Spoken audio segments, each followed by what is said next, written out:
इंकलाब जिंदाबाद, जय भीम, जय संविधान। साथियों, मेरा नाम शेख शाहनवाज आलम है। मैं NSUI की तरफ से वाइस प्रेसिडेंट के लिए कॉन्टेस्ट कर रहा हूं। साथियों, मैं सबसे पहले सॉलिडरिटी पेश करता हूं फलस्तीन के निहत्थे इंसानों के लिए।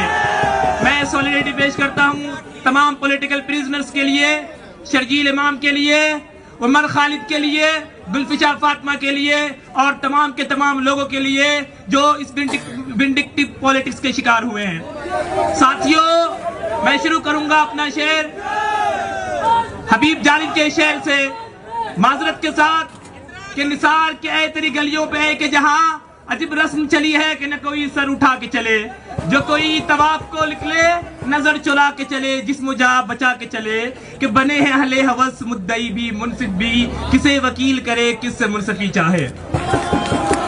दोस्तों, सबसे खतरनाक होता है सपनों का मर जाना, उससे भी खतरनाक होता है एहसास का मर जाना, और उससे भी खतरनाक होता है कि आप कोई गलत कर रहा है लेकिन आप कुछ बोल नहीं रहे हो, इसलिए कि आपका अपीयरेंस देखकर आपको जज किया जाता है, इसलिए कि आपके कपड़े देखकर आपको पहचाना जाता है, और ये कोई नहीं, ये इस देश के प्राइम मिनिस्टर ऐसा कहते हैं। दोस्तों, कोई भी यूनिवर्सिटी होती है तो वो आइडियाज की बात करती है, रैशनैलिटी की बात करती है, लॉजिक की बात करती है, डिसेंटिंग वॉइस की बात करती है, लेकिन हम देखते हैं कि किस तरह से JNU में डिलिबरेटली इसको खत्म करने की कोशिश की गई है, और गुज़िश्ता 50 वर्षों से किसकी हुकूमत है, कौन है यूनियन में, आप जानते हैं। दोस्तों, आप ये भी जानते हैं कि हर दफा ये सेम स्लोगन के साथ, सेम नारे के साथ नजीब के साथ आते हैं, लेकिन नजीब 10 साल से गायब है। दोस्तों, वोट बैंक की लोग सियासत करते हैं, दोस्तों ये उमर खालिद की सियासत करते हैं, लेकिन दोस्तों सिर्फ वोट बैंक की सियासत करते हैं। इस चीज को आप याद रखिएगा दोस्तों। दोस्तों, तुम ही थे, आप याद रखिएगा कि आज क्या हुआ, किस तरह से हमारी यूनिवर्सिटी की आवाज को कुचली जा रही है, और 100 मीटर के डिस्टेंस पे हमें एडमिनिस्ट्रेशन की तरफ से मना कर दिया गया है। लेकिन इस चीज को नहीं भूलिएगा कि लेफ्ट ही है जो हाई कोर्ट का नोटिस लेकर आती है और हमें दिखाती है, कहती है कि जो हो रहा है तुम्हारे खिलाफ होने दिया जाए, तुम्हारे इंफ्रास्ट्रक्चर बेकार है रहने दिया जाए, तुम्हारी लाइब्रेरी में सीट नहीं मिल रही है क्योंकि हमें हाई कोर्ट ने मना किया है कि हम प्रोटेस्ट नहीं कर सकते। दोस्तों, अगर ये इतनी निकम्मी लेफ्ट ABVP है तो मैं पूछना चाहता हूँ कि ये क्यों यूनियन में आ रही है, ये क्यों JNU के जो मोस्ट वाइब्रेंट कैंपस है, मोस्ट कैपेबल स्टूडेंट्स है, पूरी दुनिया में जिसकी आवाज गूंजती है, वो उसको क्यों उसको मसलिहत की बुनियाद पर वो नजीब का नाम लेकर और इमोशनल ब्लैकमेल करके सियासत कर रही है।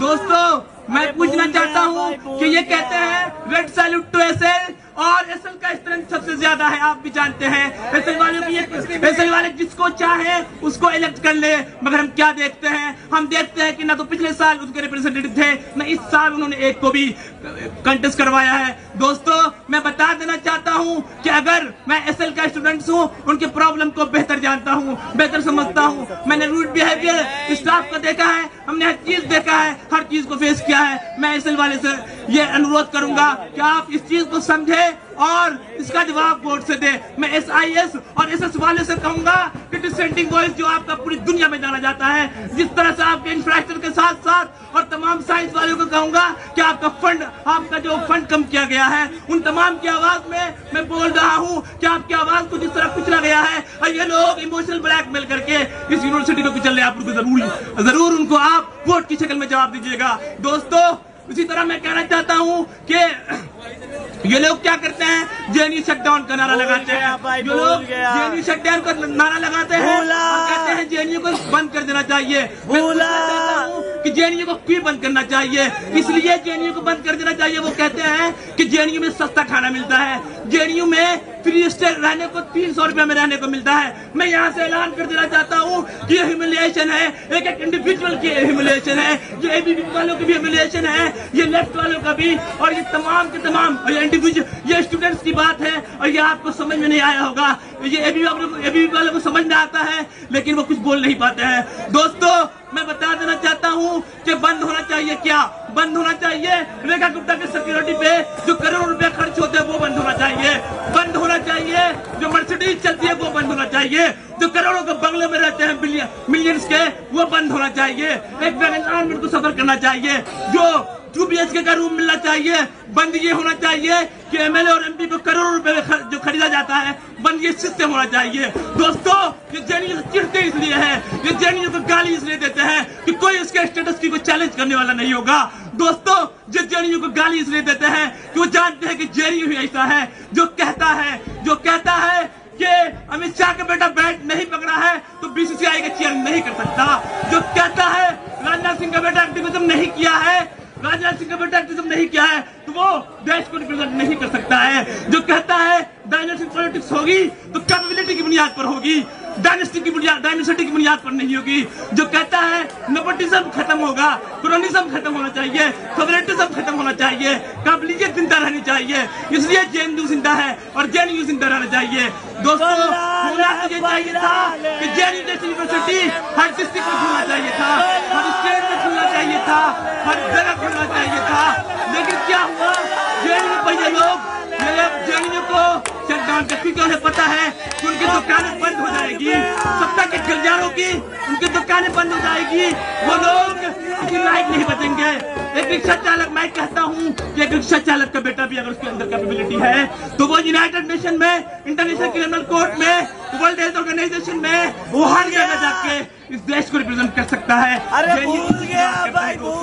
इसलिए वो जेएनयू को गाली देते हैं। इस चीज को याद रखेगा, इस चीज को।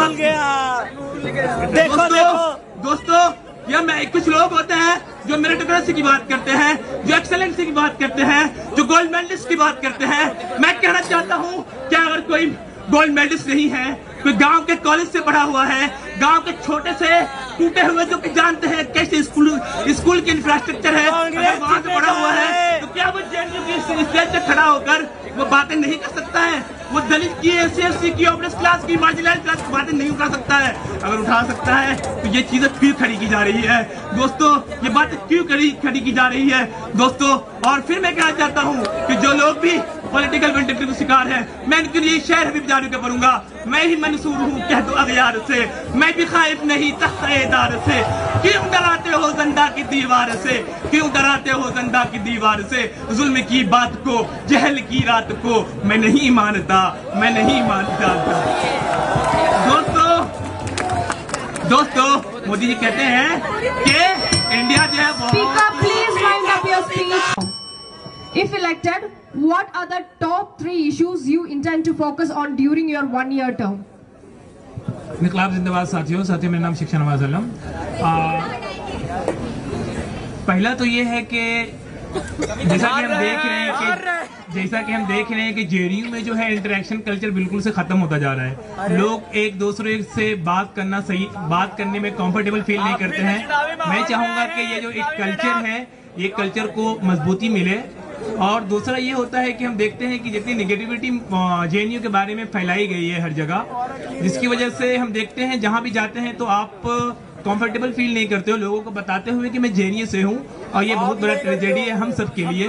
तो मैं चाहूंगा कि ये नेगेटिविटी खत्म हो हर जगह से, ताकि जो एलीट लोग हैं वो तो आ जाते हैं, लेकिन जो मार्जिनलाइज सेक्शन है, जो आप देखेंगे गांव खेड़े में और इसी तरीके से दूसरी जगह जहां डिप्रेस क्लास जो होते हैं या फिर वो क्लास जिनको एक्सेसिबिलिटी नहीं हो पाती है, इंक्लूसिविटी का वहाँ लैक होता है, तो वहाँ के लोग जो हैं, जो खासतौर पे जो फीमेल हमारी स्टूडेंट्स होती हैं या फिर ये कि इवन दूसरे स्टूडेंट्स भी होते हैं, वो आना सही, उनके गार्जियन जो होते हैं वो सही नहीं समझते हैं कि वो उनको भेजें। तो ये नेगेटिविटी को खत्म करना, उसके साथ साथ हम देखते हैं कि किस तरह से लेफ्ट जो है इस नैरेटिव जो सेट किया गया है इसके जेएनयू के बारे में, इस नैरेटिव को फेल करने में, इसको ब्रेक करने में नाकामयाब रही है। मैं चाहूंगा कि इस नैरेटिव को मैं फेल करूंगा, इस नैरेटिव को मैं सक्सेस करूंगा। और फिर इसी तरीके से जेएनयू के बारे में और भी बातें आती है, ऐसी कितनी सारी यूनिवर्सिटीज खुलनी चाहिए। और तीसरी चीज ये होगी मेरे प्रायोरिटी में कि जेएनयू के बहुत सारे जेन्युइन इश्यूज है जिसपे बातें की जानी चाहिए और जिसका सोल्यूशन निकालना चाहिए, चाहे वो लाइब्रेरी का मसला हो, चाहे वो इंफ्रास्ट्रक्चर का मसला हो, चाहे वो कैपेसिटी हो लोगों के स्टूडेंट्स की, वो तमाम चीज़ें नहीं मिल पा रही हैं। इसी तरह स्कूल्स के बहुत सारे इश्यूज हैं। उन इश्यूज पे आप देखेंगे कि किस तरह से स्टाफ डॉक्यूमेंटेशन प्रोसेस में, चाहे वो फेलोशिप के हों, चाहे वो दूसरे कोई भी इश्यूज हो, आप लेकर जाएंगे तो वहाँ आपको स्टाफ का भी रूड बिहेवियर देखने को मिलता है। और वो चीज़ें जो डेमोक्रेसी, मैं ये भी सोचता हूँ कि जब जेएनयू में ऐसा हो रहा है तो और जगह ऐसा होगा। Next question please. जेएनयू में अक्सर लेफ्ट और राइट में वोट पोलराइजेशन होती है, ऐसे में तो आप एनएसयूआई को कैसे पोजीशन करेंगे as a bridge and an alternative? मैंने हमेशा ये क्वेश्चन हमने रेस किया है और ये बातें मैंने स्टूडेंट से की है कि लेफ्ट और राइट की, लेफ्ट की एक सियासत होती है वो ये कि एबीवीपी आ जाएगा और एबीवीपी वो वायलेंस करती है और उसके बेस पे वो सिंपैथी गेन करती है। और इसके बेस पे, इसकी वजह से क्या होता है ना कि बहुत सारे जो स्टूडेंट्स के इश्यूज है वो कंप्रोमाइज उससे हो जाता है। बहुत सारे इश्यूज है जिससे हमें लड़ना चाहिए, हमें सीट एक्सेसिबिलिटी के लिए लड़ना चाहिए, हमें इंफ्रास्ट्रक्चर के लिए लड़ना चाहिए, हमें लाइब्रेरी के लिए लड़ना चाहिए, हमें ऑडियंस प्लीज सेटल डाउन। और कितने सारे प्रॉब्लम्स है जो हर स्टेट पे हम जेएनयू में फेस कर रहे हैं। और सोचने का काम ये है कि जो जेएनयू मोस्ट प्रेस्टिजियस यूनिवर्सिटीज है, top first university, central university है, यहाँ का ये हालत है जिसकी आवाज अगर गूंजती है तो ये हार्वर्ड तक में इसकी आवाज पहुंचती है, इसकी आवाज